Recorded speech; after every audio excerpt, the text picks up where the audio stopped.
বান্দা হিসাবে নিজকে প্রথমে গড়ে তুলেন। প্রথমে তাদের ভিত্তিটা হলো কি? বান্দা।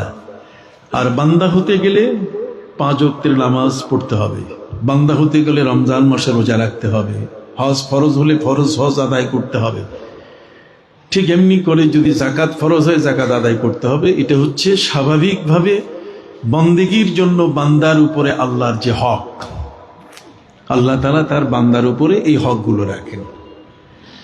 কিন্তু বান্দা এই ইবাদতগুলোর সুযোগ নিয়ে আরো কিছু এক্সেস ইবাদত করেন, যে ইবাদতগুলোতে মূল উদ্দেশ্য হলো আল্লাহর আরো কত কাছে যাওয়া যায়।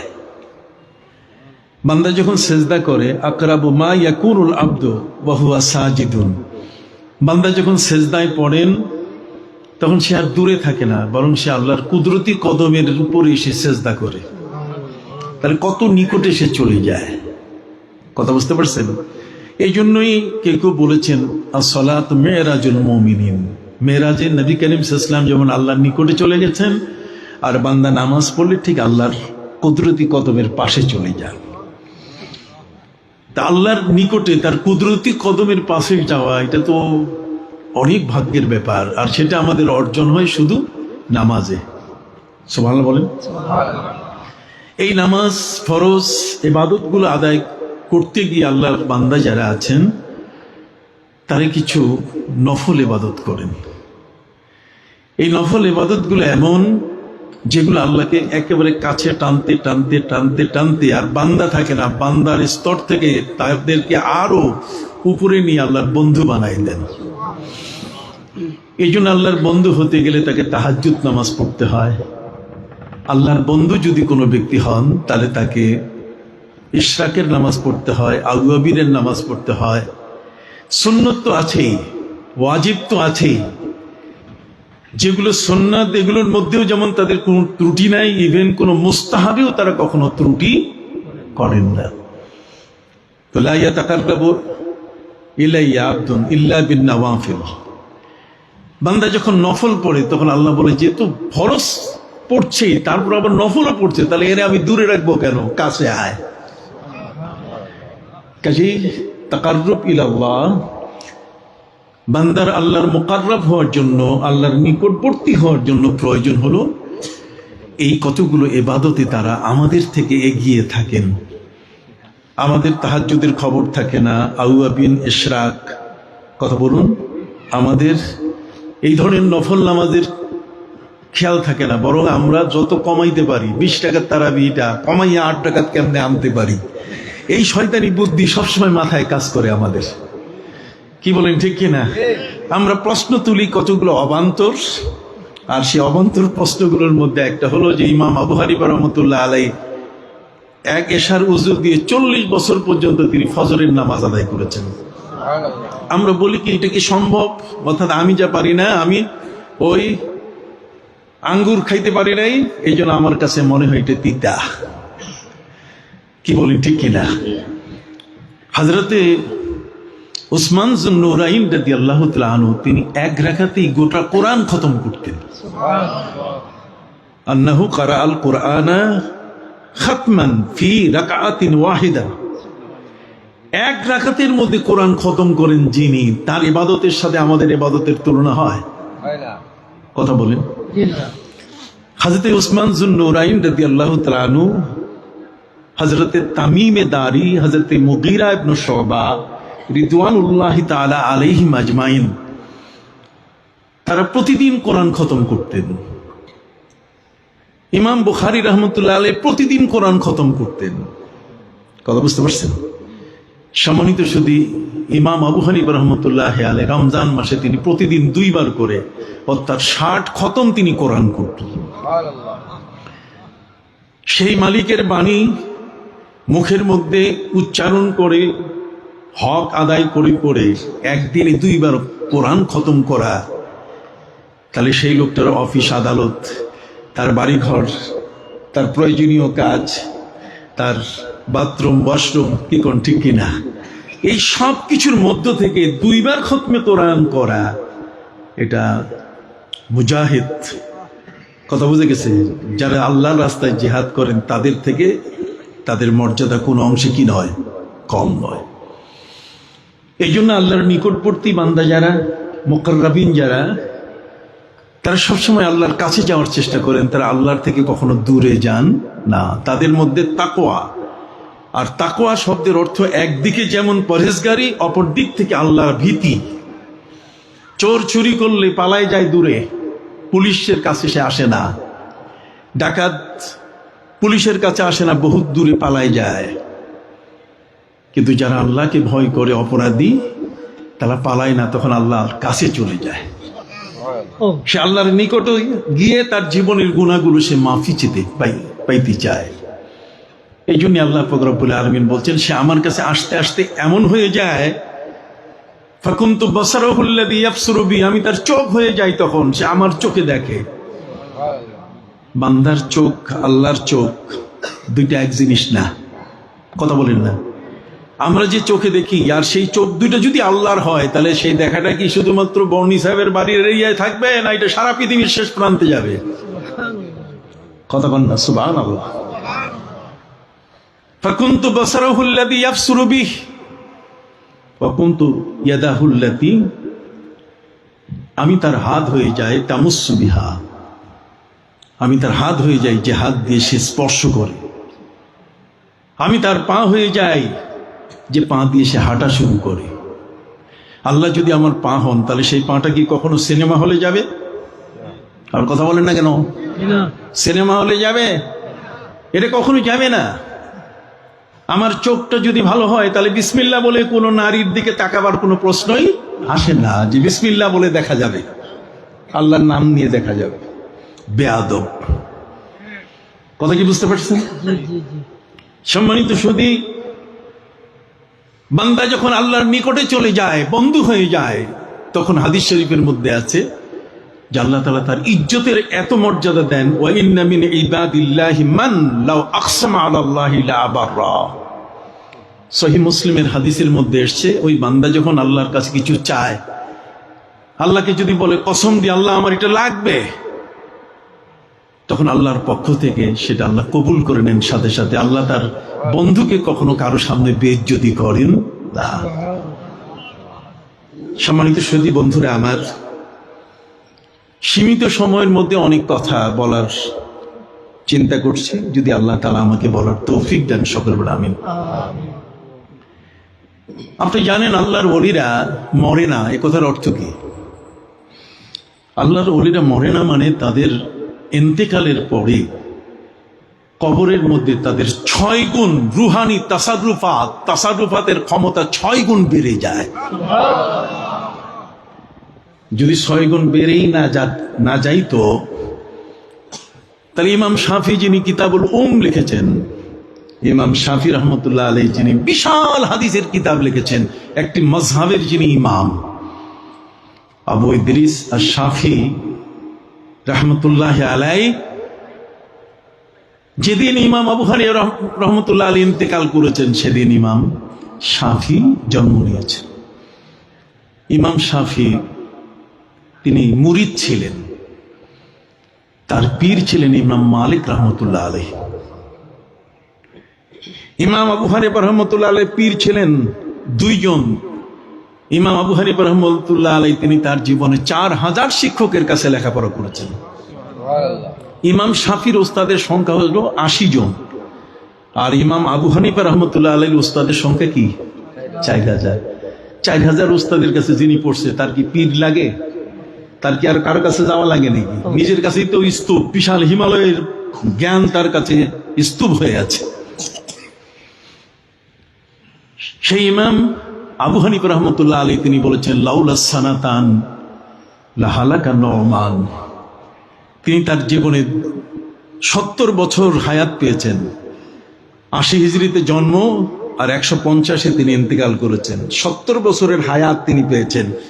তিনি বলছেন, আমার এই গোটা জীবনের মধ্যে 4000 উস্তাদের কাছে যে হিমালয়ের বিশাল স্তূপ সম জ্ঞান আমি অর্জন করেছি, লাউলা সানাতান, যদি আমার জীবনে 2টা বছর আমি না পেতাম, 70 বছরের মধ্যে 2টা বছর যদি আমার কপালে না আসতো, লাহালাকা নুমান, তাহলে আমি ধ্বংস হয়ে যেতাম, আমার এলেম ধ্বংস হয়ে যেত। আমার এলেম পচে যেত, নষ্ট হয়ে যেত, আমি এই এলেমকে ব্যবহার করতে পারতাম না।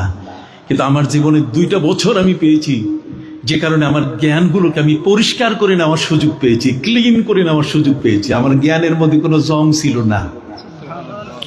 সবার আসতে কোন কেন? বহুদিন পরে আসছি, এবার প্রতি বছর আসবো ইনশাআল্লাহ।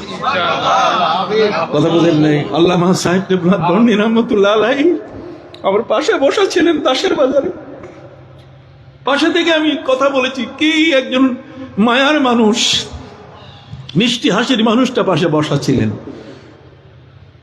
আমি যতক্ষণ বক্তব্য দিয়েছি, পীর সাহেবরা আসলে সাধারণত বক্তাদেরকে ডিস্টার্ব করে, কথা বল না, তাড়াতাড়ি সারেন, তাড়াতাড়ি সারেন, তাড়াতাড়ি সারেন।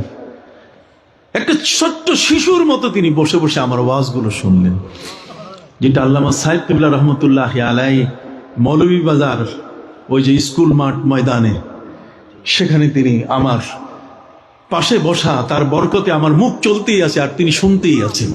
সুবহানাল্লাহ। আল্লাহর ওলিদের কিছু রুহানি কি আছে, ফয়েজ আছে। রুহানি ফয়েজ মানে এই যে আপনারা বসে আছেন, রোদের একটা গরম আসতেছে আপনার মধ্যে, আর নদীর পাশে থাকেন, একটা ঠান্ডা আপনার গায়ে লাগবে। তা আল্লাহর ওলিদের পাশে থাকলে ওরকম এলেমের একটা জোশ আপনার দেহের মধ্যে প্রবেশ করবে। এই জন্য সালেহাতু সঙ্গে বুদি দিল খারাস, সালেহাতু সঙ্গে বুদি দিল খারাস, কে এক জামানা দার আউলিয়া খাকে বাস। তুমি যদি তোমার মনটাকে এখনো পাথরের মতো কঠিন মনে করো, কাউকে মানতে চায় না, তোমার মনটা কারো কাছে সমর্পণ করতে চায় না, সালেহাতু সঙ্গে বুদি দিল খারাস, কে এক জামানা দার আউলিয়া খাকে বাস। তাহলে অল্প একটু সময় আল্লাহর ওলির সামনে মাটি হয়ে বসে থাকো। মাটি যেমন নড়ে চড়ে না, তুমি ওইভাবে আদবের সাথে বসে থাকো। যে আয়াতগুলো আমি পড়েছি আপনাদের কাছে, কিছু অংশ পড়ি নাই সময়ের প্রতি লক্ষ্য করে। ক্বালা লাহু মূসা হাল আত্তাবিউকা আলা আন তুআল্লিমানি মিম্মা উল্লিমতা রুশদা। তার কয়েকটা আয়াতের পরে শর্ত দিয়েছেন, ক্বালা ইন ইত্তাবা'তানি ফালা তাসআলনি আন শাইইন হাত্তা উহদিসা লাকা মিনহু যিকরা। আমি আস্তে করে বুঝাই দেব, সব শুনে রাখলেন আয়াতগুলো। সম্মানিত সুধী, আল্লাহর ওলিরা এমনই হয়। ইমাম আবু হানিফা রাহমাতুল্লাহি আলাইহি, তার নাম ছিল নোমান ইবনে সাবিত।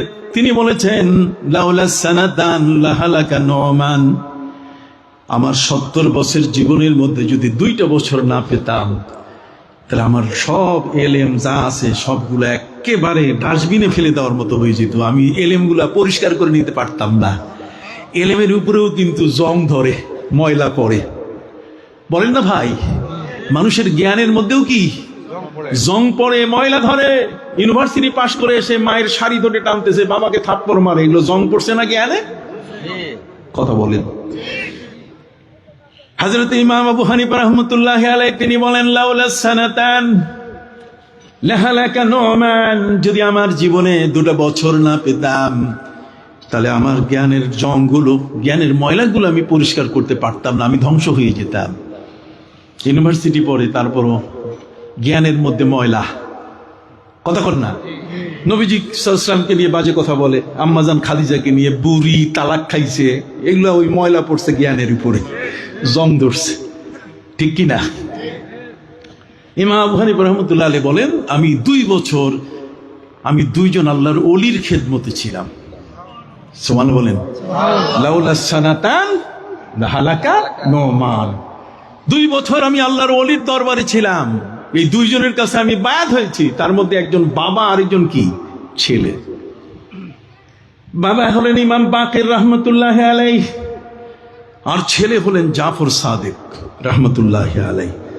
এই বাপ আর বেটা, এই 2 জনের খেদমতে, 2 জন ওলির খেদমতে আমি ছিলাম। আমার জীবনে 2 বছর 70 বছরের জ্ঞানগুলো আমি পরিষ্কার করে নিছি, একেবারে ময়লা মুক্ত করে নিছি। যে কারণে আমার মুখ থেকে কোনোদিন নবী রাসূলের শানে, কোন মুরব্বী অলিয়া উলিয়াদের শানে কখনো কোনো বেয়াদবিমূলক কথা আসে নাই।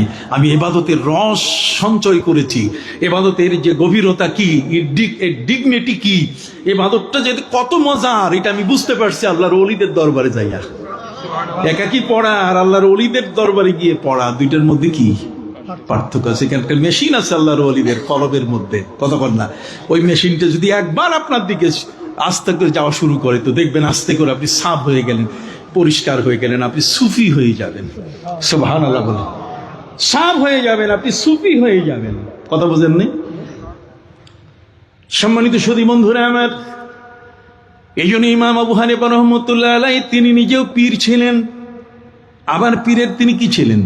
মুরিদ ছিলেন। তার দুই পীরের নাম বলে দিলাম, কি? ইমাম বাকির এবং ইমাম জাফর সাদিক রহমতুল্লাহ আলাইহিমা।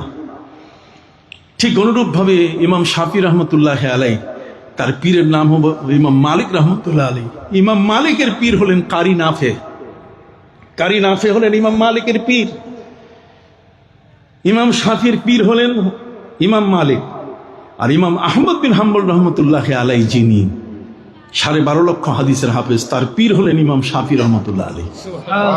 কথা বোঝেন নেই তো? আপনি বাদ দিবেন কাকে কোনখান থেকে? আপনি বলেন পীর নাই, মরিদি নাই, আপনি পাবেন কোথায়? আপনি তো এমন মানুষ যে আপনি জীবনে কোনোদিন এই মাদ্রাসার বারান্দায় হাঁটেন নাই।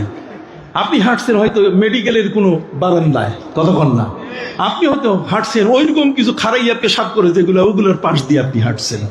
আপনি কোনোদিন কোনো আলেমের পাশে আপনি জীবনে হাঁটেন নাই। কাজে আপনার মুখ থেকে আসবে কিভাবে? আপনার জ্ঞানের তো এখনো অনেক জায়গা ভ্যাকুম খালি আছে, ওখানে এখনো আল্লাহর দ্বীনই জ্ঞান ঢুকে নেই। যা পরপর করেন মুখে, চটচর করেন মুখে, এমনি আপনার কাছে কিছু নাই, শূন্য। সম্মানিত সুধী বন্ধুরা আমার, ইমাম শাফি তিনিও ছিলেন পীর। এই জন্য পীরানা কথা আসছে তার মুখ থেকে। ইমাম মালিক ছিলেন পীর, তিনি নিজেই বলেছেন যে কি, মান তাফাক্কাহা ওয়া লাম ইয়াতাসাওয়াফ ফাকাদ তাফাসসাকা। যে ব্যক্তি নামাজ রোজা সব ঠিক থাকলো কিন্তু বলছে দুধ কিসের, পীর মানি না, মাজার ভাঙো। বড় পীর আব্দুল কাদের জিলানী আবার বড় পীর হয় কেমনে? তাহলে ছোট পীর কে? এই মাথার মধ্যে যত শয়তানি খেলা। কতক্ষণ? মান তাফাক্কাহা, যে ব্যক্তি নামাজ আছে, রোজা আছে, ঠিক আছে, কিন্তু আকাবিরের কথা মানে না। আকাবির বাদ দাও, কিসের আকাবির? উলুল আমর বলতে গেলে কিছু নাই, আকাবির বলতে গেলে কিছু নাই, পীর বলতে গেলে কিছু নাই। যে তোমার পীর ছেড়ে দাও, আকাবির ছেড়ে দাও। এই বান্দরগুলো এই কথা বলে, এদের মুখে রোজা পূজা এক হয়ে যায়, এদের মুখে আর ভালো জিনিস আসে না। কথা বুঝতে পারছেন? চিনতে হবে মানুষ, পাগল হওয়া যাবে না, নিজের জ্ঞানগুলোকে কখনো নষ্ট করা যাবে না। আমাকে আল্লাহ বুদ্ধি দিয়েছেন, বিবেক দিয়েছেন, কাজে আমার বিবেকটাকে আমি খাটাবো। আমি কখনো জোয়ারের তালে তালে ভাসবো না। আমি তো কুটা না যে আমি পানিতে ভেসে ভেসে যাব। আল্লাহ আমাকে আশরাফুল মাখলুকাত করেছেন, আমাকে পৃথিবীর শ্রেষ্ঠ জ্ঞান দান করেছেন, যেটা পশুর মধ্যে নাই। তার চেয়ে পৃথিবীর শ্রেষ্ঠ জ্ঞান, যে জ্ঞানটা ফিরিস্তার মধ্যেও নাই, সে জ্ঞান আল্লাহ আমাকে দিয়েছেন। সুবহানাল্লাহ। যে জ্ঞানটি আল্লাহ ফিরিস্তাকেও দেন নাই। কতক্ষণ? জ্ঞান যদি ফিরিস্তাকে দিতেন আল্লাহ তাআলা, তাহলে আদমকে সেজদা করতো না। শয়তান আগের থেকে বোঝাপড়া করায় নিয়ে নিত, পার্টি বানায় নিত, ঐক্য জোট, কথা না, দলীয় বানায় ফেলতো শয়তান ইয়েকে। কথা বুঝতে পারছেন? ফিরিস্তা দিকে যে তোমরা আমার দলে আসো, মানা যাবে না আদমকে। কিন্তু না, জ্ঞান, আল ইলমু নূর, জ্ঞান হচ্ছে আলো। সে জ্ঞানটা কতটুকু আলো আমি আপনাদেরকে বুঝাবো ইনশাল্লাহ। আমি বলতে চাই, ইমাম শাফি রহমতুল্লাহ আলাইহির পীর যিনি ইমাম মালিক, তিনি বলেছেন, ইমাম আবু হানিফা তার পীরের কথা বললেন, লাউলা সানাতা লাহালাকা নুমান, 2 বছর যদি পীরের দরবারে না থাকতাম তাহলে কি হইতাম? ধ্বংস হয়ে যেতাম। একটু আল্লাহু আকবার বলবেন না? এই জন্য ওই যে ফুলতলিতে শুয়ে আছেন, এগুলো, এই জায়গাগুলো হচ্ছে রিফাইনারি। এখানে নুন ঢুকাই দিলে পানিতে মিঠা হইয়া বাইর হয়ে আসে। সুবহানাল্লাহ বলেন, এগুলো হচ্ছে রিফাইনারি।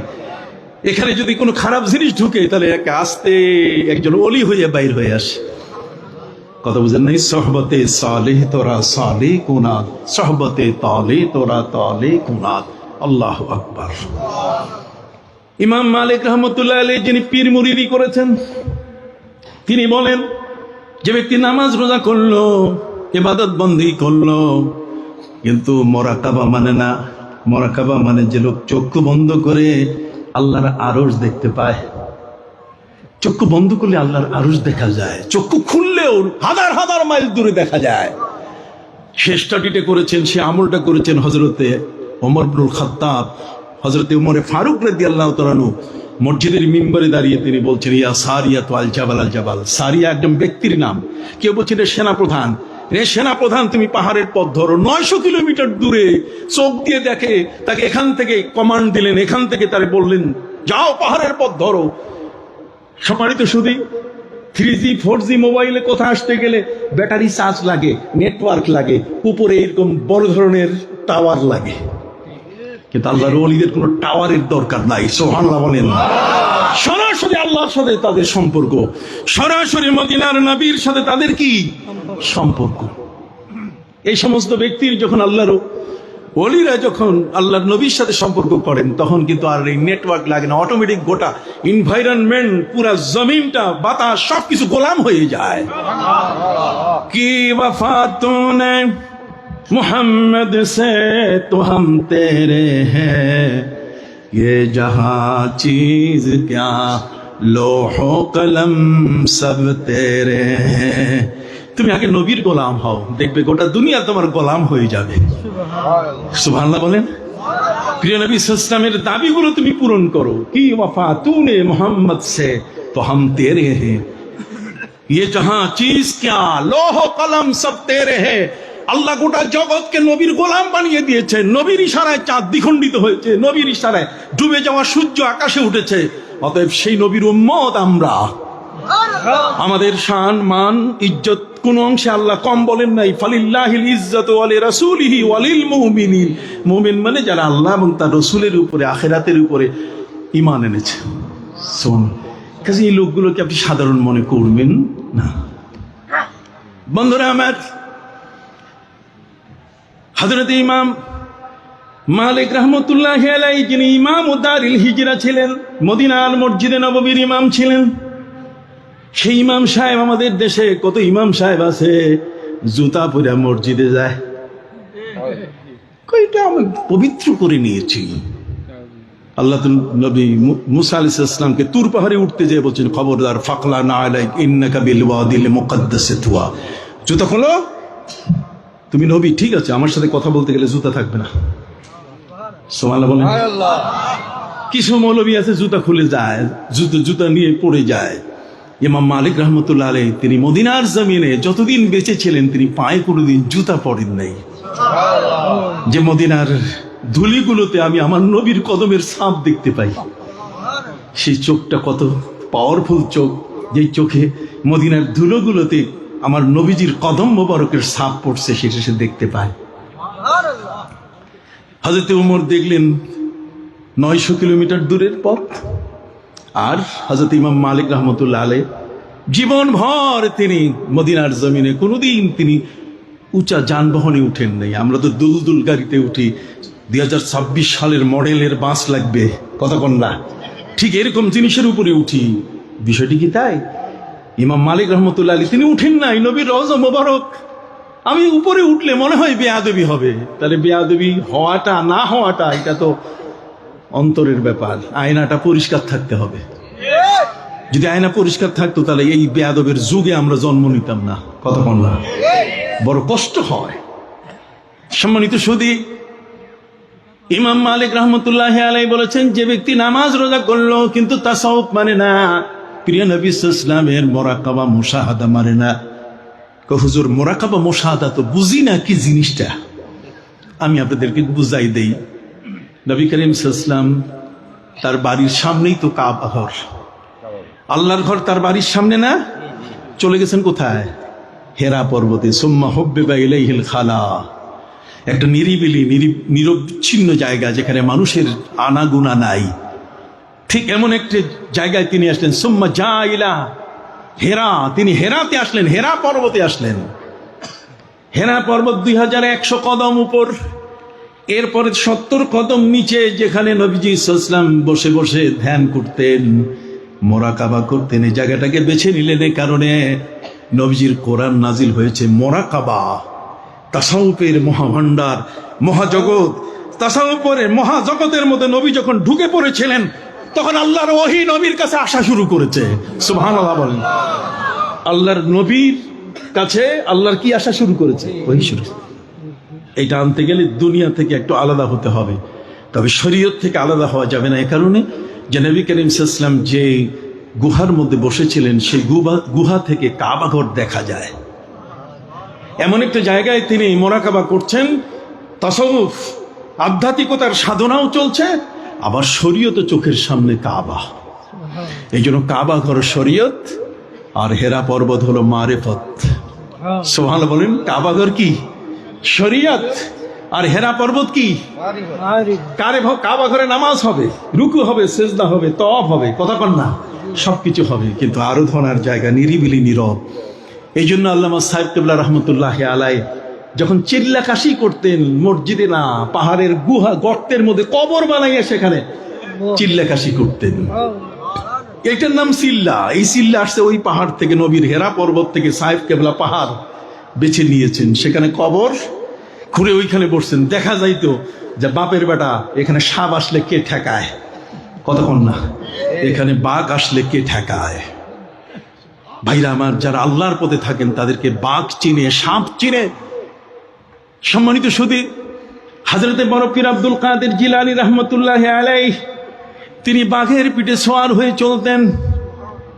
হযরতে ওই যে শুয়ে আছেন সেই পদ্মা নদীর দরগা ঘাটে রাজশাহীতে শাহ মাকদুম রূপস রহমতুল্লাহ আলাইহি তিনি কুমিরের পিঠের উপরে সওয়ার হতেন। হযরতে শাহ মাকদুম রূপস কুমিরের পিঠে। আর শাহ সুলতান মাহমুদ বলখি রহমতুল্লাহ আলাইহি তিনি আসলেন ইরানের বল্ক থেকে মাছের পিঠে। মাছের পিঠে ওলিদেরকে বহন করে, টয়টাকারের পয়সা লাগে না, আল্লাহ তাদের যানবাহন তৈরি করে দেন। একটু বড্ড করে সুবহানাল্লাহ বলবেন না? হাত উঁচু করে বলেন সুবহানাল্লাহ। বন্ডি সাহেবের দরবারে এসেছি, একটা সাধারণ জায়গায় নয়, আল্লাহর এক মহান ওলির দরবারে এসেছি। আপনি না আসলে হবে কি? টাকা পয়সা দিবেন না, অসুবিধা নাই। ওয়া মান ইয়াত্তাকিল্লাহা ইয়াজআল লাহু মাখরাজা ওয়া ইয়ারযুকুহু মিন হাইসু লা ইয়াহতাসিব। আপনি দিবেন না, যিনি তাকওয়ার উপরে আছে আল্লাহ তাআলা তার রিজিকের দুয়ার খুলে দিয়েছেন। আপনি দিবেন না, আরেকজনের পকেট থেকে আসবে। দরবার কোনোদিন বন্ধ হবে না, মুত্তাকিদের দুয়ার কোনোদিন বন্ধ হবে না, তাকওয়ার দরজা কোনোদিন বন্ধ হবে না। কথা কি বুঝতে পারছেন? সম্মানিত শুধু এই জন্যই বলতেছিলাম, ইমাম মালিক রহমতুল্লাহ আলাইহি তিনি বলেছেন শরীয়ত মানলো কিন্তু মারিফত মানলো না, এটা ফাসেক। এটা কি ফাসেক? বুঝেন নাই? পীর ওলি মানে না। আবার নতুন করে শুরু করছে কি আকীদা, আবার কি জিনিস বুঝেন নাই? এমনি আমরা মিলে গেছি, আকীদা যারটা সে নেবে, এটা হয় নাকি? লা ইয়াত্তাখিযুল মুমিনুনা আল কাফিরিনা আউলিয়া মিন দুনিল মুমিনিন। খবরদার, কোন ঈমানদার ব্যক্তি কোন কাফেরকে, কোন বেঈমানকে কোন অবস্থাতেই নিজে বন্ধু বানাবে না। আর আপনি তার উপরে নির্ভর করতেছেন, ইসলাম এটা কখনো অনুমতি দেয় নাই। সুযোগ থাকলে আমি সব বলবো আপনাকে। সম্মানিত সুধী বন্ধুরা আমার, ইমাম মালিক রহমতুল্লাহ আলাইহি বলছেন মান তাসাওয়াফা ওয়া লাম ইয়াতাফাক্কাহ। যে ব্যক্তি নামাজ পড়ে না, রোজা রাখে না, কিচ্ছু করে না, কিন্তু মাশাআল্লাহ 1.5 মণ তালা গলার মধ্যে ঝুলাইছে, লাল ফেলা ঘুরাইছে, আছে না এরকম? আরে ভাই, আছে তো কিছু মানুষ যারা তালা লাগায়, লোহা পড়ে, চট ইত্যাদি। আমি তাদেরকে ছোট করছি, এরকম কিছু আল্লাহর ওলি আছে যারা চট পরে হাঁটেন, কিন্তু এরা তাদেরকে কলঙ্কিত করছে। নামাজ নাই, রোজা নাই, আর তারা এই শুধুমাত্র ওই তালা ঝুলাইয়া আছে। নবী করিম সাল্লাল্লাহু আলাইহি সাল্লামের হাদিসের উপরে মন্থন করে আধ্যাত্মিক জগতের আরেকজন মহাসম্রাট ইমাম মালিক রহমতুল্লাহ আলাইহি তিনি বলছেন ফাকাত তাজান্দাকা, এটা বেঈমান যে নামাজ নাই, রোজা নাই, খালি তালা ঝুলাই আছে, আর কয় আমি শরীয়তের সব বুঝি, চোখ বন্ধ করলে আমি সব দেখি। এটা ভণ্ড। এটা কি? ওয়ামান জামা বাইনাহুমা, আর যদি শরীয়ত মারিফত নামাজ রোজার পাশে আল্লাহর ওলিদের সাথে জিকির আজকার তাসবিহ তাহলিল তেলাওয়াত, কতক্ষণ না, মুরাকাবা মুশাহাদা, এই সবগুলো যদি ঠিক থাকে ফাকাত তাহাক্কাকা, তাহলে সে সঠিক পথে আছে, সেই মুহাক্কিক। সুবহানাল্লাহ বলে। আসল ইমাম শাফি রহমতুল্লাহ আলাইহি তিনি বলছেন সময় কিন্তু তোমাকে কেটে ফেলবে যদি তুমি সময়কে কাটতে না পারো। আর সাইফ আল ওয়াক্তু সাইফুন কাতি, সময়টা হলো একটা ধারালো তরবারির মতো, এটা তোমাকে কেটে ফেলবে যদি তুমি ওকে ধরতে না পারো। এই জন্য সময়কে তিনি ব্যবহার করতে বলেছেন। সুবহানাল্লাহি ওয়া বিহামদিহি। সেই ইমাম শাফি রহমতুল্লাহি আলাইহি তিনি বলছেন, ইন্নী আতাবাররাকু বিকবরি নুমান ইবনে সাবিত। তিনি বলেন, আমি ইমাম শাফি 80 জন উস্তাদের বড় আলেম, কিতাবুল বিশাল হাদিসের কিতাব লিখেছেন। তিনি বলছেন, ইন্নী আতাবাররাকু বিকবরি আবি হানিফা বিকবরি নুমান ইবনে সাবিত। আমি যখন কখনো কোনো বিপদে পড়তাম, আমার কোনো দোয়া আল্লাহর দরবারে কবুল হওয়ার যখন প্রশ্ন হতো, তখন আমি আমার আরব ছেড়ে আমি আজমে চলে আসতাম। তার মানে ইমাম আবু হানিফা যেখানে শুয়ে আছেন, আমি ইমাম আবু হানিফার কবরের পাশে আমি চলে আসতাম। ইমাম শাফির চেয়ে আপনি বেশি বুদ্ধিমান হয়ে গেছে। শাহজালালের কবর আপনি ভেঙে ফেলেন, এ পর্যন্ত 113টা মাজার ভেঙে ফেলেছেন আপনি। কথা বল না, আল্লাহর ওলিরা কি দোষ করেছে? যদি ওখানে কেউ সেজদা করে তার টুটি ধরেন, কথা বল না, তাকে প্রতিহত করেন, কিন্তু আল্লাহর ওলিটা ভাঙেন কেন? কথা বুঝতে পারছেন? বহু তামাশা এই 15 মাসে দেখেছি আমরা। কি দেখেছেন কি না? বহু তামাশা দিয়েছি। ইমানের খেলা নিয়ে আজ আগুনের মধ্যে ঝাঁপ দিয়েছে কিছু দুষ্ট মানুষ। আমাদেরকে বেঈমান তারা বানাতে পারবে না। আমরা বড় শক্ত। আল্লাহর ওলিরা না আসলে আমাদেরকে আলু ভর্তা খাওয়াই ফেলতো বহু আগে। কথা বলছেন না? আল্লাহর ওলিরা আমাদের আসছে বিধায়, তাদের নজরিয়া, তাদের দৃষ্টিভঙ্গি, তাদের এই সমস্ত আকীদা, তাদের বিশ্বাসগুলোকে আমরা ধারণ করে আছি বিধায় ওরা আমাদের গায়ে ঘেঁষতে পারে না। নাহলে এর আগে ডাইলে চাইলে খিচুড়ি বানাই ফেলতো আমাদের, আমরা সাধারণ থাকতাম না। সম্মানিত সুধী, ইমাম শাফি কত বড় ইমাম! সেই ইমাম শাফি রহমতুল্লাহ তিনি বলছেন যে আমার যখন আল্লাহর দরবারে দোয়া কবুল হওয়ার প্রশ্ন আসতো, যে এই দোয়াটা একটু কবুল হওয়া দরকার, তো ওনার ঘরে ছিল না? ওনার ঘরে কি আল্লাহ ছিলেন না? আপনি আমার সাথে একটু কথা বলেন না। ওনার ঘরে কি আল্লাহ ছিলেন না? তাহলে উনি চলে গেলেন কোথায়? ইমাম আবু হানিফা রহমতুল্লাহের মাজারে। ওখানে যাইয়া মাজারের পাশে যাই উনি দোয়া করতেন যে আল্লাহ, আপনার একজন ওলি শোয়া আছেন, এই উসিলে আমার এই দোয়াটি কবুল করেন। উনি বলছেন আমার দোয়া কোনো সময় মিস যায় নাই। মাটির উপরে থাকা আর মাটির তলে থাকা দুইটার মধ্যে পার্থক্য আমরা করি, কিন্তু আল্লাহর ওলিরা কোনদিন মাটির উপর আর নিচের মধ্যে কোনো পার্থক্য করেন না।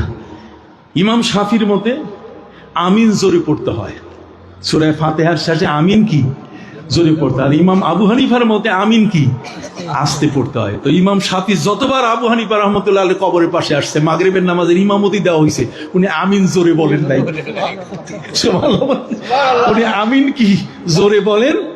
তাহলে তাদের কাছে মাটির নিচে যিনি আর মাটির উপরে যিনি, দুইটার মধ্যে কোনো পার্থক্য ছিল না। আর আমরা বলবো এটা কে দুধ, এটা কিছু আছে নাকি?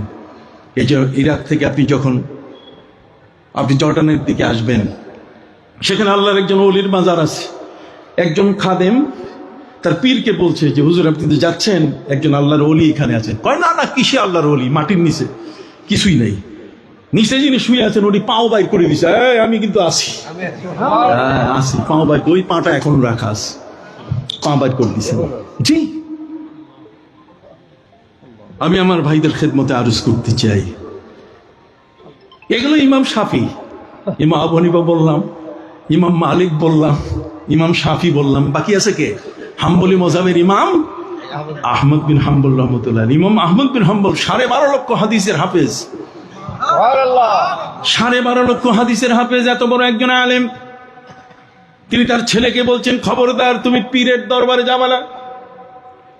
ইমাম আহমদ বিন হাম্বল রহমতুল্লাহ আলাইহি তিনি তার ছেলেকে নির্দেশ দিয়েছেন, খবরদার এই অলি বুজুর্গ পীর মুর্শিদ নামে যা আছে এদের কবরের পাশে যাবা না।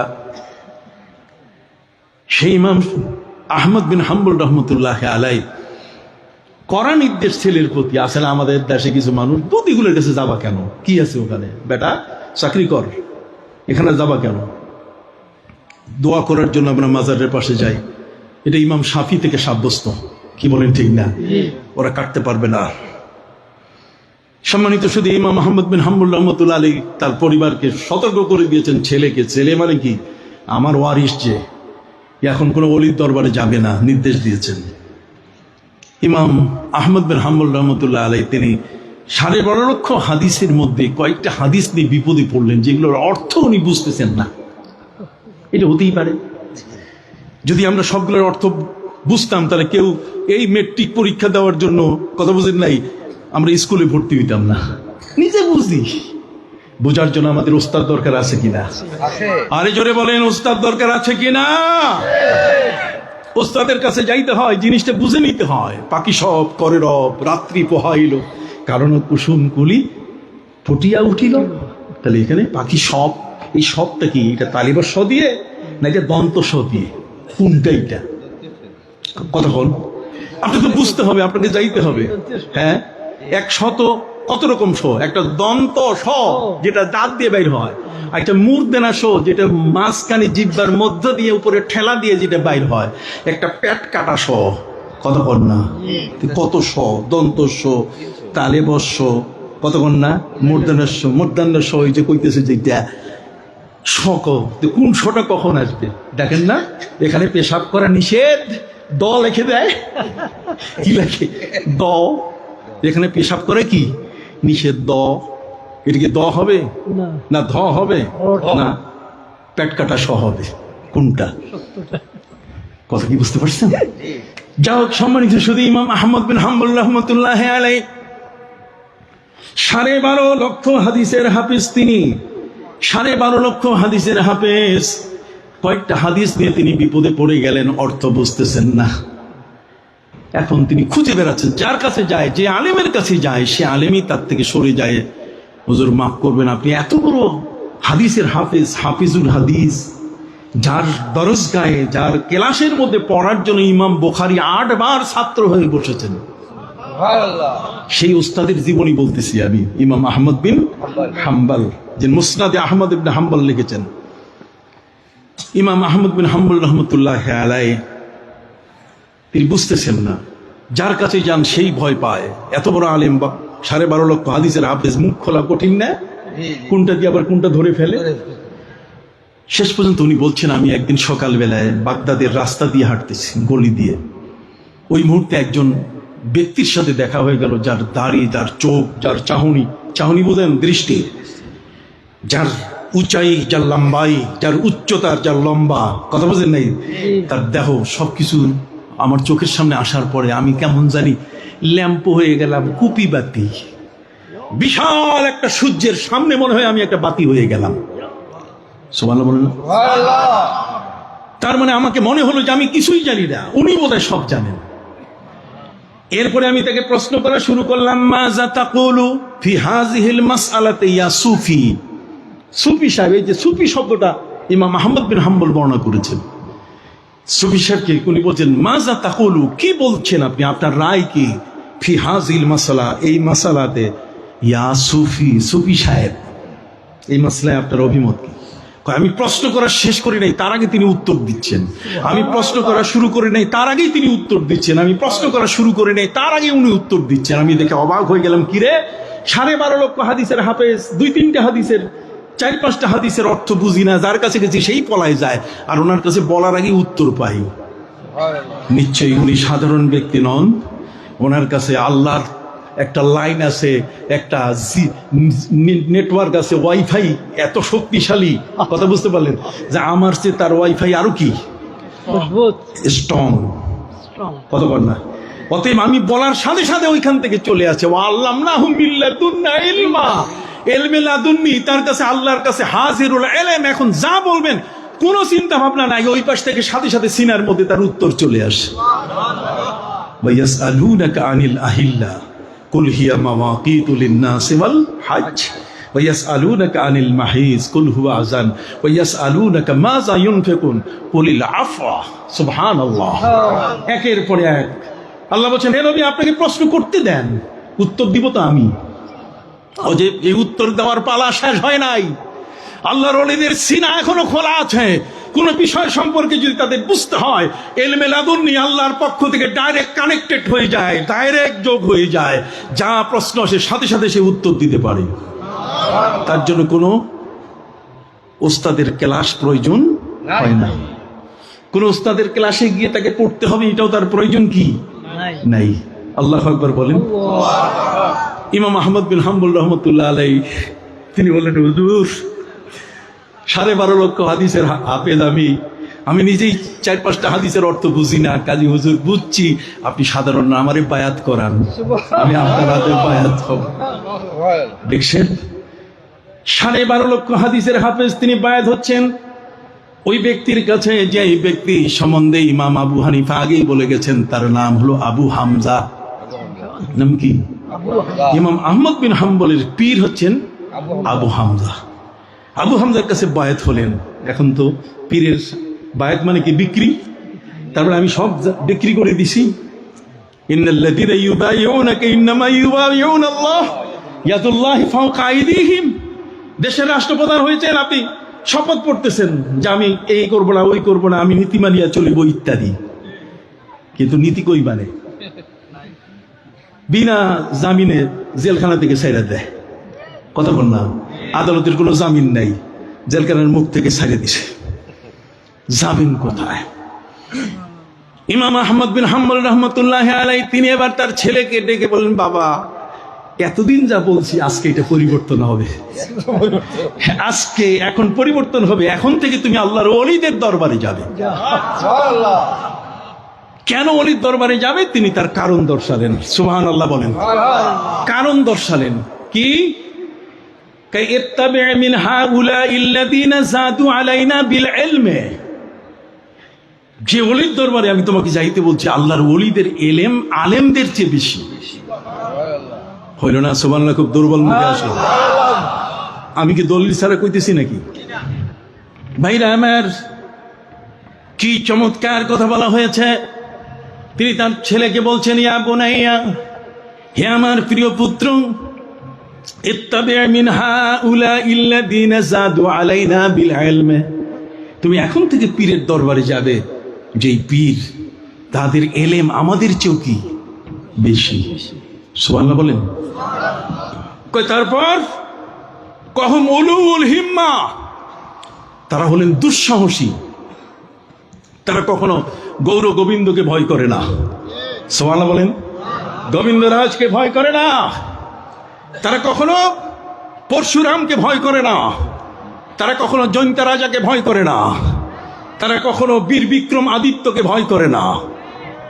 তারা এই পৃথিবীর যত ধরনের শক্তিশালী কাউকে তারা ভয় করে না। অহম উলুল হিম্মা, আল্লাহর ওলিরা হলেন সবচেয়ে বেশি দুঃসাহসী। যেটা বলেন সবচেয়ে বেশি কি দুঃসাহস। তাদের সাহস এত বড় যে তারা বাস হুঁ করে জায়নামাজ বিছাই দিলে এটা ফেরি হয়ে যায়। সেখানে 360 জন কেন, আর যদি 1000 মানুষ উঠাইতে চায় কোনো অসুবিধা নাই, তাদের জায়নামাজ ডুববে না। সুবহানাল্লাহ বলেন। তাদের জায়নামাজ কি ডুববে না। 313টি ঘোড়া, 300 ঘোড়া যখন টাইগ্রিস নদীর উপরে চালাই দিয়েছিলেন হযরত আমর ইবনে আস রাদিয়াল্লাহু তাআলা আনহু,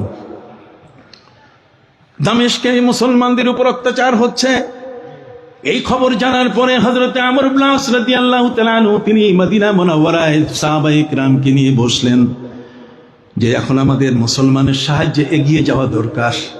ওদিকে মুনাফিকরা দেখেন না ইরানকে নিয়ে কত তেলেসমাতি করতেছে, মুসলমান তারপরও বেঈমান নিয়ে খেলতেছে। কথা কি বুঝতে পারছেন? হযরত আমর ইবনে আস রাদিয়াল্লাহু তাআলা বলেন যে ওদেরকে এখন মুসলমানদের, দামেস্কের, সিরিয়ার, শাম দেশের মুসলমানদেরকে এখন সাহায্য করতে হবে। চলো। দেখতে দেখতে 300 জন ঘোড়সওয়ার ঘোড়ার পিঠেও যুদ্ধ করতে পারেন, তাদেরকে নিয়ে তিনি রওনা হলেন। পৃথিবীর প্রত্যেকটা শহর কোনো না কোনো নদীর পাশে আছে। সিলেট সুরমা নদীর পাড়ে, চিটাগাং কর্ণফুলী নদীর পাড়ে, ঢাকা বুড়িগঙ্গা নদীর পাড়ে, ওই খুলনা রূপসা নদীর পাড়ে, কথা কন না, নারায়ণগঞ্জ শীতলক্ষা নদীর পাড়ে, তারপরে রাজশাহী এটা পদ্মা নদীর পাড়ে। পৃথিবীর কোনো না কোনো শহর কোনো না কোনো নদীর পাড়ে আছে। অতএব সিরিয়ার দামেস্ক এর পাড়ে যে সবচেয়ে বড় যে নদীটা, এটার নাম হলো দাজলা নদী, যাতে ইংরেজিকে বলে টাইগ্রিস। এই টাইগ্রিস পর্যন্ত হযরত আমর ইবনে আস রাদিয়াল্লাহু তাআলা নিয়ে আসলেন তাদেরকে। টাইগ্রিস পর্যন্ত আনার পর এরপরে দেখে যে কোনো মাঝি মাল্লা কিচ্ছু নাই। ওরা টের পাইছে যে এবার তো আসতেছে বিশাল এক বহর, 300 জন মুসলমানের কাফেলা। আর 300 জন মুসলমান, এরা কিন্তু কাউকে ছাড় দেবে না। কাজেই মাজিমাল্লা সব বন্ধ, স্টপ, কারফিউ জারি করেছে খ্রিস্টানরা। এখন পার হবেন কেমনে? সাথীরা 300 যোদ্ধা, ঘোড়ার পিঠের উপরে সোয়ার, অশ্বারোহী। তার হযরত আমর ইবনে আস রাদিয়াল্লাহু তাআলা জিজ্ঞেস করছেন যে হুজুর, অবস্থা তো খারাপ, সামনে তো বিশাল নদী, এই নদীর ওপারে হচ্ছে দামেস্ক, আমরা তো পার হবো কি করে? খরস্রোতা, এত বেশি স্রোত যে সোজা পার হওয়ার কোনো উপায় নাই। আর হাঁটু পানি থাকে তাও তো না, গভীর পানি। আমরা এখন কি করব? ফিরে যাব না সামনে যাব? আপনি বলেন, আপনি তো আমাদের লিডার। হযরত আমর ইবনে আস রাদিয়াল্লাহু তাআলা তিনি বললেন, শোনো, আমি তোমাদেরকে ফিরে যেতেও বলবো না, আমি তোমাদেরকে সামনেও যেতে বলবো না। তাহলে আপনি নেতা হইলেন কেন? আপনি আমাদের নেতৃত্ব দানকারী, আপনি সামনেও যেতে বলবেন না, পিছনেও যেতে বলবেন না, তাহলে আপনার যোগ্যতা কি? উনি বলছেন, আমার যোগ্যতা হলো, আমার একটু সময় দাও, 1 মিনিট, যোগ্যতা এমনি দেখবে। কই কি? আমি চক্ষুটা বন্ধ করব, তারপর খুলবো, এরপর উত্তর দিব। ওইটা আবার কোন জিনিস? কতক্ষণ না একটা জিনিস, একটা বিল্ডিং বানাইতে কত রকম প্ল্যান, এখানে কাটতে হয়, এখানে লিখতে হয়, এখানে লম্বা টান দিতে হয়, এখানে বাঁকা টান দিতে হয়, এখানে স্কেল লাগাইতে হয়, এখানে ফিতা লাগাইতে হয়, কতক্ষণ না? স্কেল ফিতা কিচ্ছু নাই, এত বড় একটা নদী পাড়ি দিব আমরা, আর সেখানে উনি চক্ষু বন্ধ করবেন, আর কি খুললেই তার মুখ থেকে উত্তর আসবে, সেই উত্তর মেনে নিব। এটা আবার কোন দেশি হিসাব? তাকে জিজ্ঞাসা করা হলো যে আপনি একটু পরিষ্কার করেন, আমরা বুঝি নাই। উনি বলেন, দেখুন, আমি চক্ষু বন্ধ করলে মদিনার নবীর সাথে আমার দেখা হয়ে যাবে, আমার নবীর সিদ্ধান্ত আমি নিব। সুবহানাল্লাহ বলেন। সুফি ফতে আলী ওয়াইসি রহমতুল্লাহ আলী রসুল্লুমা ছিলেন, চক্ষু বন্ধ করলে নবীজিকে দেখতে পেতেন। হযরতে আমর ইবনে আস রাদিয়াল্লাহু তাআলা চক্ষু বন্ধ করে খুলে বললেন, শোনো, পিছনে যাবার কোনো সুযোগ নাই, সামনে যাইতে হবে। हम तो मुसलमान हैं, पीछे हटने वाले नहीं, हम तो मुसलमान हैं, पीछे हटने वाले नहीं, सीने है सामने, सरनगू करने वाले नहीं। আমরা মুসলমান, আমরা পিছু হটতে জানি না, আমরা বুক দিতে জানি, আমরা পিঠ দেখাতে জানি। অতএব চলো, তোমরা তোমাদের ঘোড়াগুলোকে পিঠের উপরে চড়ে এই টাইগ্রিস নদীর ঢেউয়ের উপরে তোমরা চালায় দাও। খোদার কসম, নবী করিম সাল্লাল্লাহু আলাইহি ওয়াসাল্লাম বলেছেন, তোমাদের কারো ঘোড়া ডুববে না, চোখের পলকে তোমরা পার হয়ে যাবে। এই জন্য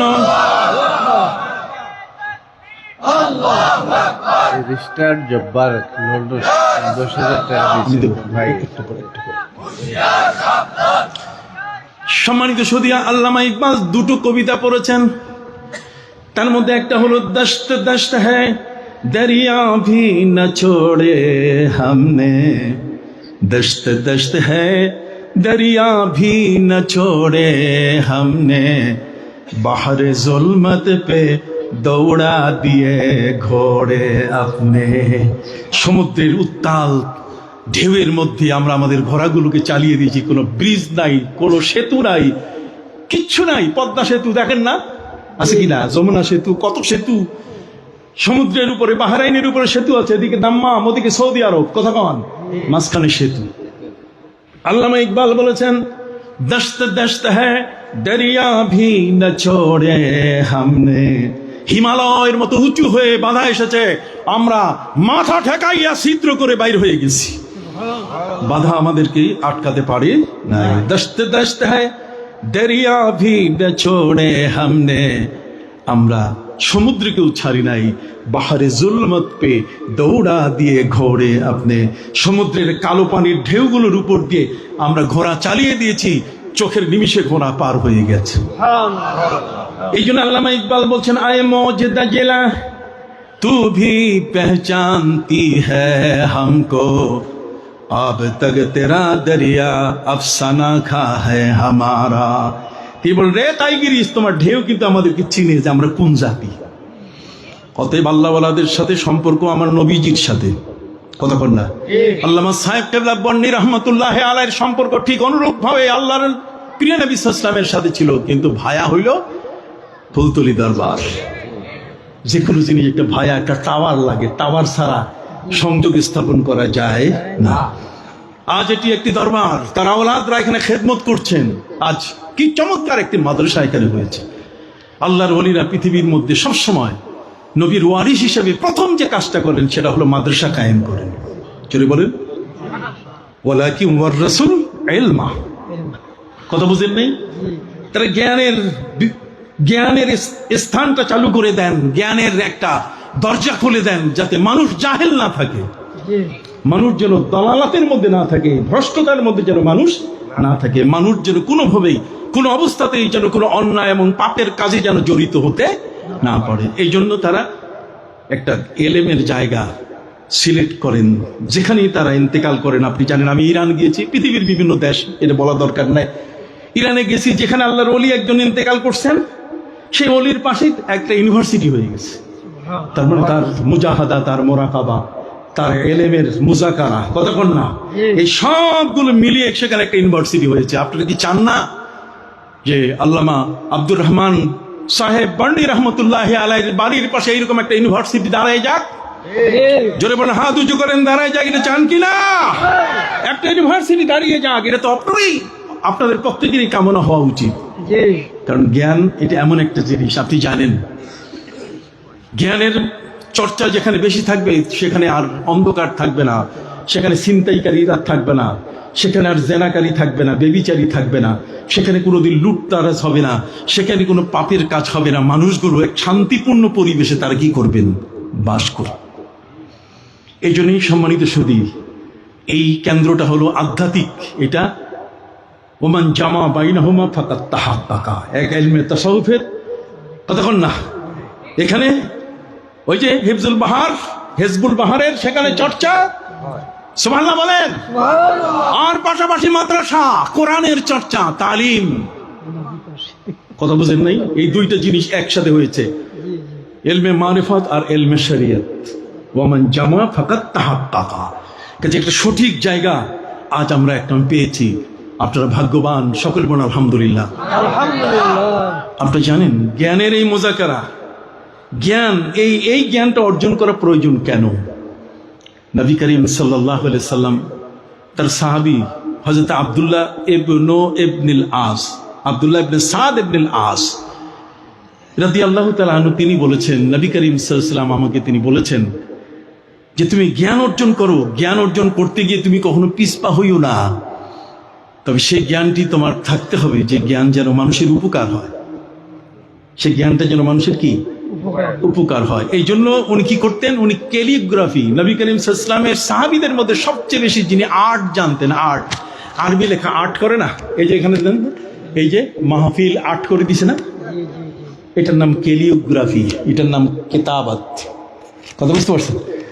হযরতে আব্দুল্লাহ ইবনে সাদ ইবনুল আস রাদিয়াল্লাহু তাআলা ক্যালিগ্রাফি জানতেন। নবী করিম সাল্লাল্লাহু আলাইহি ওয়াসাল্লাম বলেন যে তুমি আমার সাহাবীদের ক্যালিগ্রাফি শিখাও। সুবহানাল্লাহ বলেন।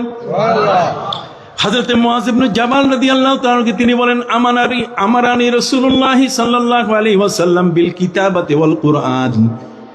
নবী করিম সাল্লাল্লাহু আলাইহি ওয়াসাল্লাম আমাকে নির্দেশ দিয়েছেন যে তুমিও লেখা শিখাবে, তবে তুমি কেরাত শিখাবে ভালো মতো। নবী করিম সাল্লাল্লাহু আলাইহি ওয়াসাল্লামের সময় হযরতে মুআয ইবনে জাবাল রাদিয়াল্লাহু তাআলা কি জানতেন? ভালো কেরাত জানতেন। হযরতে উবাদা ইবনে সামিদ রাদিয়াল্লাহু তাআলা তিনিও বলছেন যে আমি কোরআনের দায়িত্বে ছিলাম, আমি আসহাবে সুফফা যারা তাদেরকে আমি কোরআন শেখাইতাম। নবীর মসজিদে যারা আসতেন তারা যেন অশিক্ষিত হয়ে না যায়, কথা বল না, নবীর মসজিদে যারা এসছে তারা যেন অশিক্ষিত হয়ে না যায়। এই জন্য হযরতে মুআয ইবনে জাবাল, হযরতে উবাদা ইবনে সামিদ রাদিয়াল্লাহু তাআলা তাদেরকে পড়াবার দায়িত্ব নিয়েছিলেন।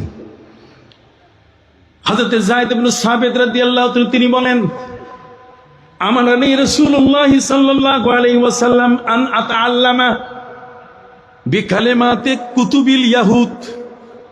নবী করিম সাল্লাল্লাহু আলাইহি ওয়াসাল্লাম আমাকে বলছেন ইহুদিদের যে বই আছে এগুলা কেমনে পড়া যায় ওই শিক্ষাটা তুমি গ্রহণ করো। কতক্ষণ না মৌলানা আব্দুল হাকিম সাহেব এখানে, আমার মনে পড়লো একটা জিনিস, ওনার বাসায় আমি গেছিলাম, ওনার বাড়ি আসল যে যায়, তো ওনার কাছে নাগরি কিতাব আছে কিনা আমি তা জানি না, উনি আমাকে ওই নাগরি কিতাব দিয়েছে যে হুজুর সিলেটি ভাষার মূল যেটা, সিলেটি যে ভাষা থেকে মূলত আসছে যে ভাষা থেকে আসছে সেটা নাগরি, এই নাগরি ভাষা দেখেন, আমি ওনার কাছে দেখেছি। এখন নাগরি ভাষাটা বোঝা দরকার আছে না? অসমী ভাষা বোঝা দরকার আছে কিনা? মণিপুরি ভাষা বোঝা দরকার আছে কিনা? এইগুলা বাড়ির পাশে আপনি শিখবেন। তাহলে ওই যে রোমান সম্রাট কি বললো, ট্রাম্প কি বলতেছে ইংরেজিতে, এগুলা শিখবেন না? এই জন্য নবী করিম সাল্লাল্লাহু আলাইহি ওয়াসাল্লাম হযরত যায়েদ ইবনে সাবিত রাদিয়াল্লাহু তাআলা বলছেন, আমারানি রাসূলুল্লাহ সাল্লাল্লাহু আলাইহি ওয়াসাল্লাম আন আতাআল্লামা মিন কালিমাতি কুতুবিল ইয়াহুদ, ইহুদিদের বই তিনি আমাকে পড়ার জন্য, ওটা শিক্ষা নেওয়ার জন্য, যে ওদের অক্ষরগুলো সম্বন্ধে তুমি শেখো, ওদের ভাষাটা আয়ত্ত করো।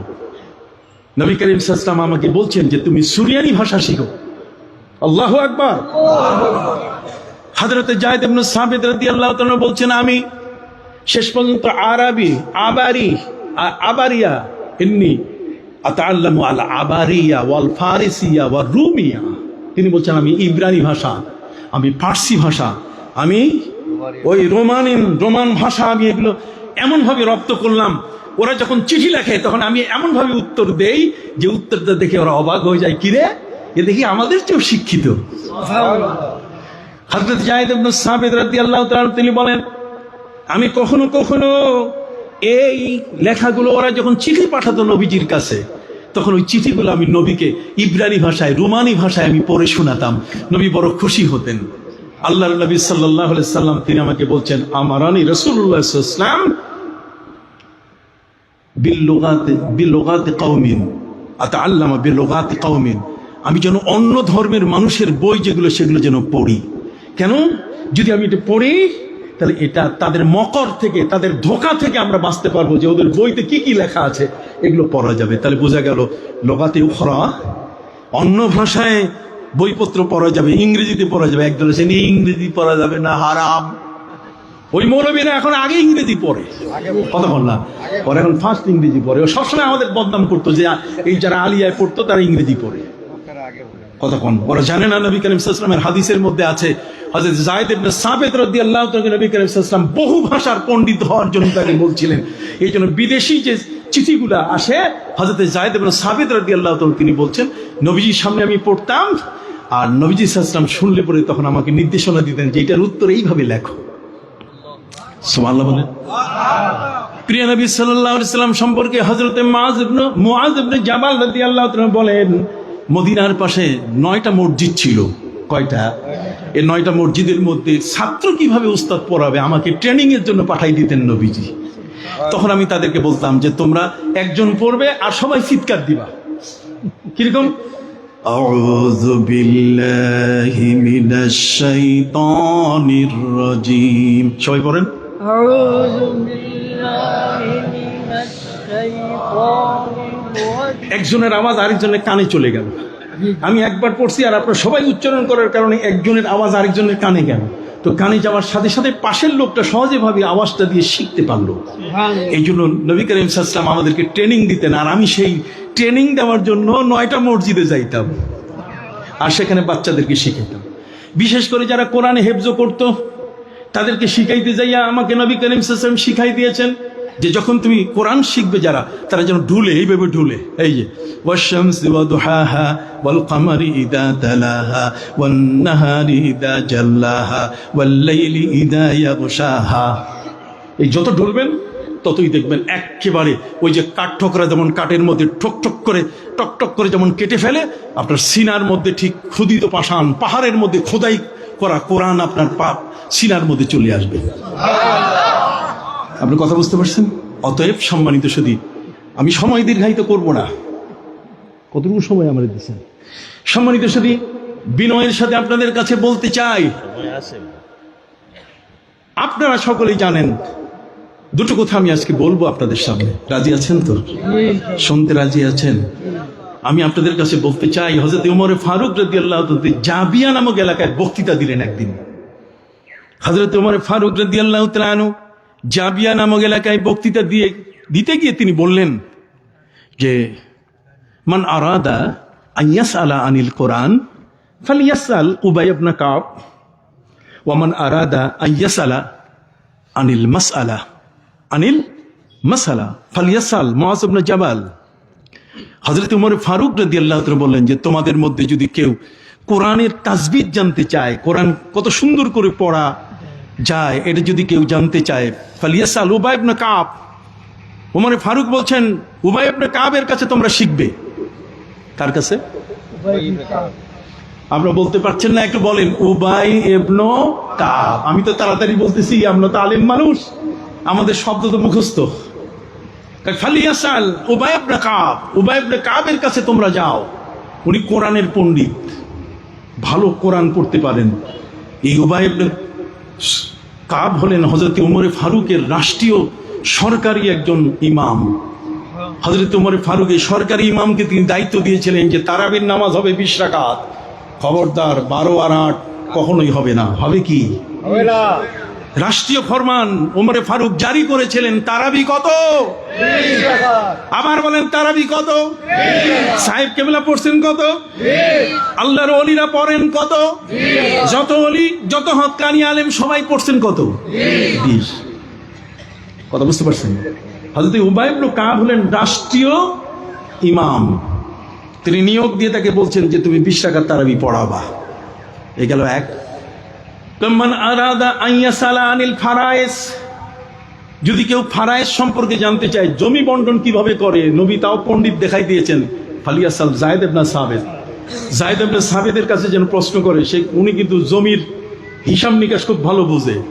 তো নবীজি যদি কিছুই না বুঝতেন, তুমি বেটা বলো নবী আলিফ জানে না, জিম লিখতে জানে না, নবী বা লিখতে জানে না, আর নবী জানবেন কেমনে?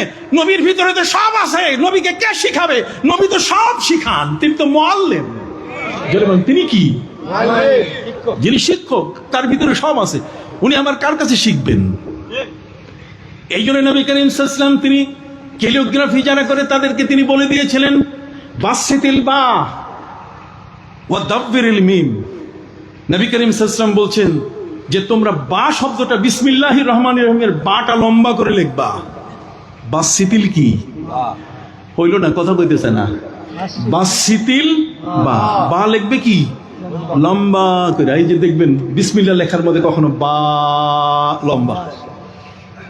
বাসিতিল বা ওয়া দাব্বিরিল মিম, আর মিমটাকে লিখবা পাখির ঠোঁটের মতো ছোট কইরা।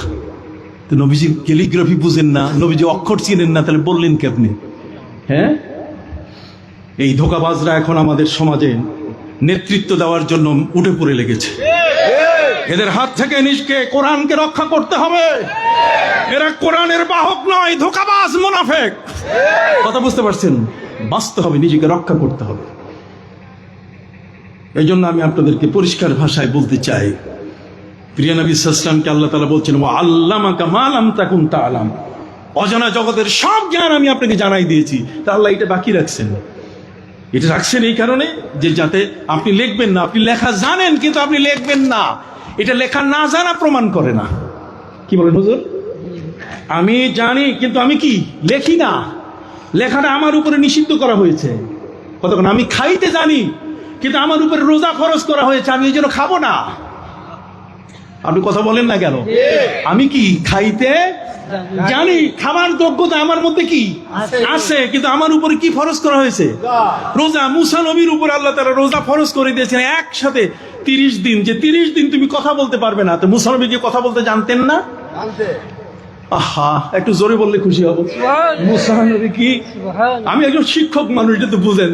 কাজে ওই পাশ থেকে শব্দ না আসলে আমি মনে করি যে আপনার কিছুই বুঝেন নাই। হাল বইতে ভালো লাগে যদি হালে ধায়, আর ভাত খাইতে ভালো লাগে যদি পরশে মায়। মা একটা ময়লা কাপড় পরে যদি থালায় ভাত দেয়, তো বিশ্ব সুন্দরী স্ত্রীও যদি খাবার দেয়, তার চেয়ে এই খাবারটার দাম বেশি। যেন মানে খাবারটার দাম কি? মায়ের দাম এত বড়, মায়ের মর্যাদা এত বড়, মায়ের সম্মান এত বড়। আজ ওই সমস্ত শিক্ষা এগুলো নাই, ওই শিক্ষাগুলোতে এগুলো নাই। ব্রিটিশ আমাদেরকে ভাগ করে দিয়েছে। আজ আমাদের থেকে ইসলামকে বিচ্ছিন্ন করে ফেলেছে। মুসলমানের ঘরের সন্তানরা আজকে আমাদের কোরআনের বিরোধী হচ্ছে। মুসলমানের সন্তানরা আজকে মুসলমানের ঘরে জন্ম নেওয়ার পরে নবীর বিরোধিতা করতেছে। কতক্ষণ না? অথচ মুসলমান কখনো একজন আরেকজনের থেকে আলাদা হওয়ার কোনো সুযোগ নাই। তার কারণ এরা ইসলাম গ্রহণ করেছে। আর ইসলাম শব্দের অর্থ হচ্ছে শরীয়ত। ইসলাম শব্দের অর্থ কি? আবার বলেন শরীয়ত আর ইসলাম এই দুইটার মধ্যে কোনো পার্থক্য নাই। যদি কেউ পার্থক্য দেখান আমি সেদিন থেকে ওয়াজ বন্ধ করে দেব। ইসলাম মানে নামাজ, শরীয়ত কথা বল না। ইসলাম মানে রোজা, তা আপনি ইসলাম নাম রাখবেন কিন্তু আপনি বলবেন শরীয়ত আমি কায়েম করব না, হবে না। ইসলাম বলার সাথে সাথে আপনাকে নামাজ কায়েম করতে হবে। আল্লাযীনা ইম্মাক্কান্নাহুম ফিল আরদ আকামুস সালাহ ওয়া আতাউজ যাকাহ ওয়া আমারু বিল মারুফ ওয়া নাহাউ আনিল মুনকার।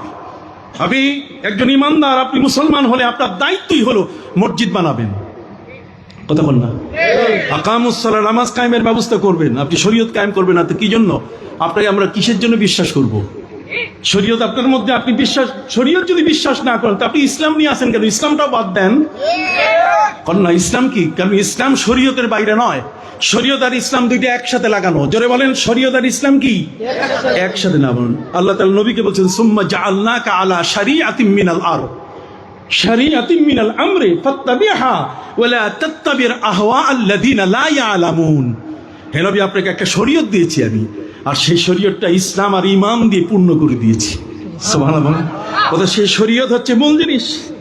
এই শরীয়তের মধ্যে আকীদা আছে, এই শরীয়তের মধ্যে আছে নবীর সাহাবীকে গালি দেওয়া যাবে না, কতক্ষণ না।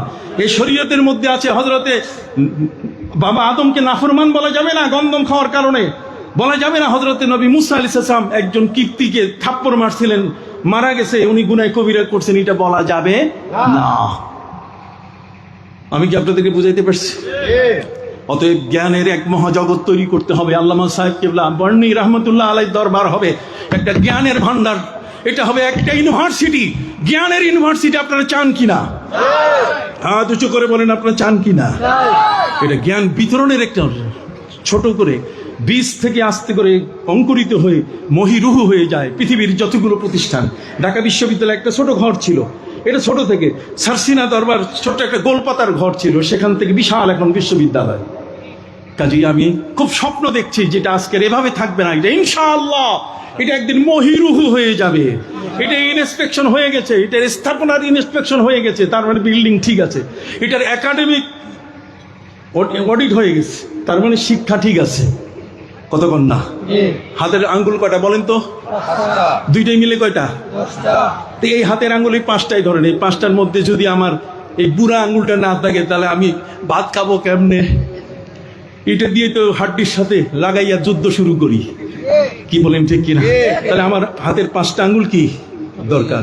নাহর জনজারিয়াস নাহর মর্দ মর্দ খোদা বন্দে পঞ্জে আঙ্গুস ইকসা ন কর না অঞ্জির নাম শুদ হর মেওয়ায়ে না মিসলে জুবাইদস্ত হর বেওয়ায়ে। হাতের পাঁচটা আঙ্গুল যেমন দরকার এই মাদ্রাসাটার স্বীকৃতির জন্য, মাদ্রাসাটাকে স্বীকৃতি দিতে গেলে প্রয়োজন যেমন বিল্ডিং আছে কিনা, এটা খালি একটা ধান ক্ষেত, এটা দেখি একটা দাখিল মাদ্রাসা দেওয়া যায়? কথা বল না। একটা ধান ক্ষেত, এটার মধ্যে কি দেওয়া যায়?